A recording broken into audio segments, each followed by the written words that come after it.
मित्रांनो, तुमचे स्वागत आहे माझ्या यूट्यूब चॅनलमध्ये, ज्याचे नाव आहे योगेश भावसार। आज मी तुम्हाला गोल्डन ॲरोनाबद्दल माहिती सांगणार आहे। काल मी तुम्हाला सिल्वर ॲरोनाबद्दल मेंटेनन्स कसा करायचं ते दाखवलं होतं। आज मी तुम्हाला गोल्डन ॲरोनाबद्दल मेंटेनन्स कसा करायचं ते आज मी तुम्हाला थोडक्यात सांगणार आहे। आता आपण व्हिडिओमध्ये बघणार आहोत की ना गोल्डन ॲरोनाचा टँक कसा साफ करायचा त्याबद्दल आपण थोडक्यात माहिती घेऊ। आता आपण सर्वप्रथम गोल्डन ॲरोनाच्या टँकमधले पाणी काढून घेऊया।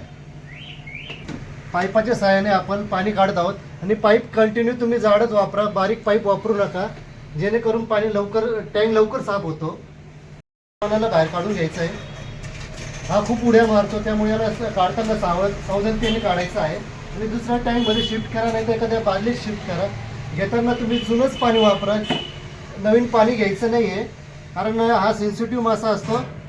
पण त्यामुळे त्याच्यातलं पाणी घेताना जुनंच पाणी घ्यायचं आहे, नवीन पाणी वापरायचं नाही। खाली तुम्ही जर सँड टाकलेली असेल तर ती सर्व सँड आहे ना तुम्ही जागेवर साफ करा, नाही तर बाहेर काढून घेतली तर चालेल। बाहेर काढली असेल तर तुम्ही ना तिला गरम पाण्यात धुवा, जेणेकरून त्यातला जो बॅक्टेरिया असेल तो पूर्णपणे मरून जाईल। केला आहे स्पंजच्या सहाय्याने पूर्णपणे टँक पुसून घेतला आहे। आता आपण त्यात पाणी चालू करणार आहोत। सर्वप्रथम पहिले आपल्याला आपले जी खाली वाळू टाकली असेल तुम्ही त्याच्या आधी ऑक्सिजनचे पाईप वगैरे सगळं व्यवस्थित जॉईन करून घ्या, जेणेकरून नंतर त्रास होणार नाही।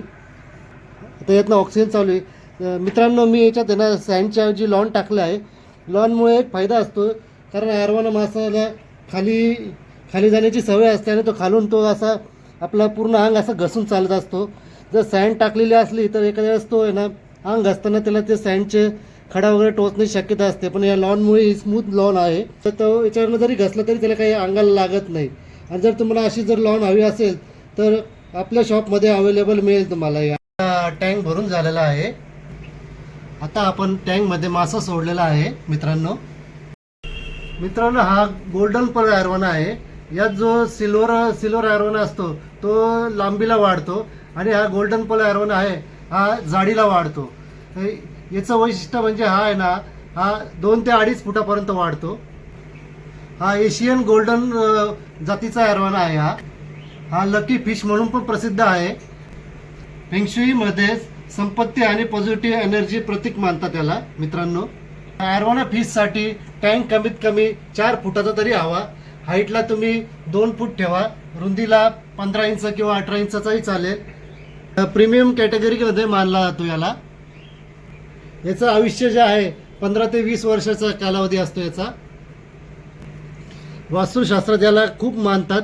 वास्तुशास्त्राच्या याला जर तुम्ही घरात ठेवला तर तुमच्या संपत्तीमध्ये खूप वाढ होते।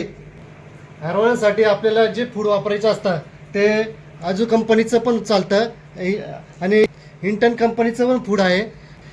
गोल्डन पर्ल ॲरोनाचं वैशिष्ट्य असं असतं की हा मासा जो आहे हा मध्यभागी फिरणारा मासा आहे आणि जो सिल्वर जो ॲरोना असतो तो वरच्या साईडला फिरतो आणि हा जो आहे खालच्या साईडला फिरतो।